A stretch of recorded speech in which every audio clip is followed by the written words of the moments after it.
Армысыздар, құрметті оқушылар. Біздер өткен жолғы Жәңгір ханның қайтыс болғаннан кейінгі қазақ қоғамында өте қиын жағдай орын алған еді. Соны жалғастыратын тақырыбымыз бірі Тәуке хан тұсындағы қазақ хандығы. Енді Тәуке хан 1680-1715 немесе кейбір деректерде 1718 жылға дейін билік еткен қазақ ханы. Тәуке хан енді өткен жолғы сабақта өздеріңіз мән бергендеріңіздей Жәңгір ханның баласы.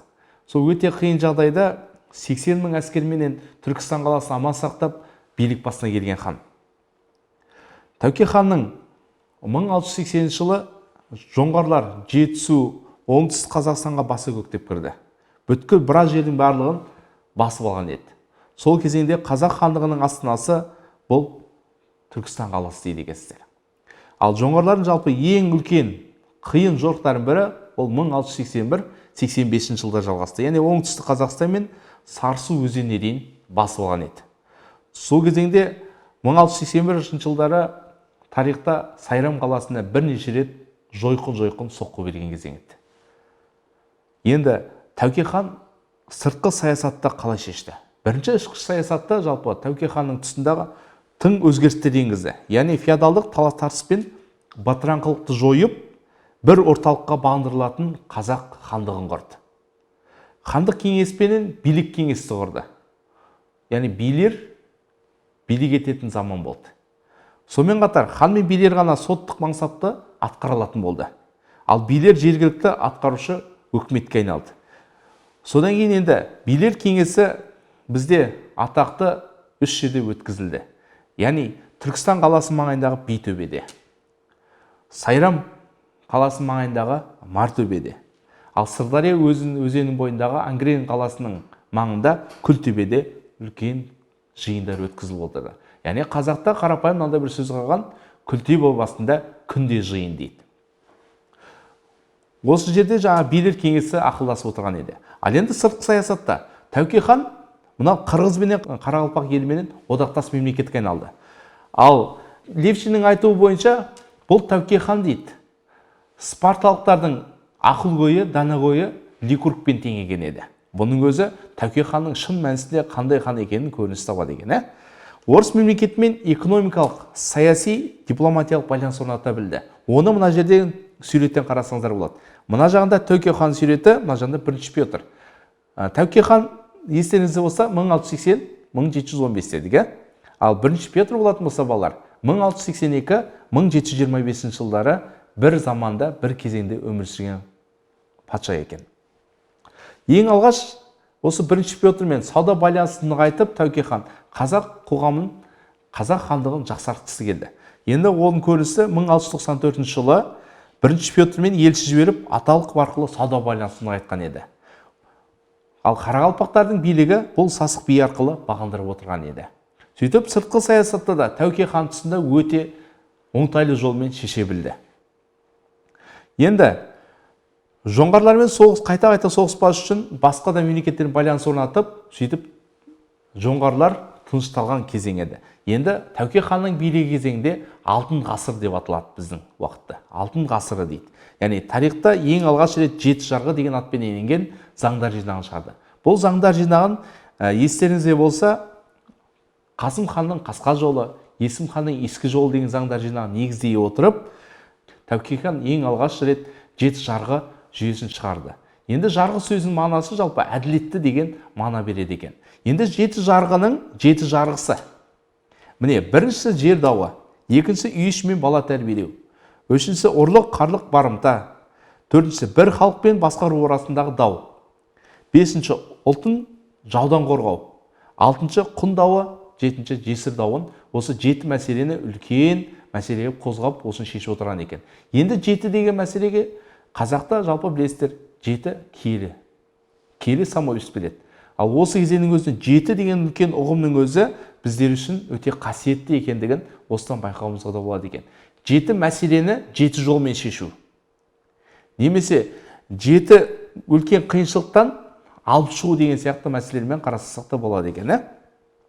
Енді ережелер қандай болды? Жеті жарғыда ең үлкен мынандай ережелер қарастырған еді. Мысалы Тәуке ханның жеті жарғысы бойынша неке жасы 13 жастан басталды. Енді бізде қазақ қоғамында қарапайым түсінік, ер жеткен уақыт, ер баланың кәмелет жасқа толған уақыт дейтін болсақ, 12 жастан деп қарастырады екенбіз, 13 жастан бастап отау иесі болған. Ал қыз баласы 9 жастан бастап ер жететін болды деп есептелген еді. Одан кейін ер адамның құны 1000 қой болған. Ал өлім жазасы кесілген жағдайда ол әйелін зорлап болған болса, яғни өлім жазасы кесілетін болған. Ал барлық рубриктің басшысы, яғни бас қол басшысы, бүткіл аймақтың бәрі басқарушы бұл хан болған. Одан кейін құрылтайда кеңессіз дауыс беру кімнің құқығына ие болды десе, қарумен келген адамдар ғана. Қарусыз келетін болсаңыз жеті жарғыға. Яғни бұл кезеңде сіз құрылтайға қатыса алмайсыз деген түстік. Ал заң шығару құқығы, яғни барлық қазақ қоғам мүшелерін билік ету бұл кімнің қолында дейміз? Хандар. Хандардан кейін шешім шығару бұл билердің қолында болған екен. Енді құрметті оқушылар, бізде ұлы билер болды.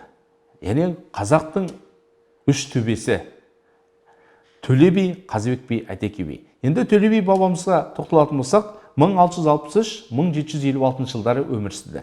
Бұл Төле би бабамыздың жалпы өмір сүрген өлкесі Шу ауданы Жайсаң жайлауында дүниеге келген еді.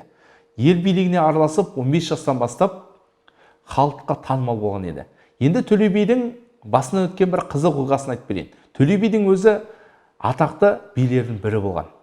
Сонда бір кезде екі бай бір аймақта аң аулап жүрген кезеңінде түлкіні атып алады. Ол кезеңде байлардың әркімнің өзінің өлкесі болған еді. Сонда жаңағы екі бай келіп, мына түлкіні мен атып алдым дейді, мен атып алдым. Екеуі дауласқан кезде сонда Төле бидің әкесіне келеді. Сонда Төле бидің әкесі екеуінің дауына қарап отырып, бұның жауабын дейді, менің 6 жасар балам шешіп береді дейді. Сонда байлар таңғалып қалады. Сонда 6 жасар бала Төле бидің мынандай шешім айтады. Бұның жауабын дейді, сіздер ертең дейді, маған түлкінің не аналық немесе аталық екенін айтып беріңіздер дейді. Сонда ертесі күні бұның аналық екендігі анықталған кезеңде сонда Төле би бабамыздың айтқан сөзі: ондай болса дейді, бұл аналықтікі болса дейді, бұл жер аналық болса ешқашан тастап кетпейді дейді өз жерін. Аталық болса басқа аймақтарда жүре беруі мүмкін. Сөйтіп сонда түлкінің шешіміне байланысты бұл қай жерде атылды, бұл қай жерде болды, сол арқылы Төле би бабамыз әдемі шешіп берген екен. Сондағы бар жасы 6 жаста еді. Енді келесі бұл Қазыбек би. Енді қаз дауысты Қазыбек би жалпы 1667-1764 жылдар билік еткен.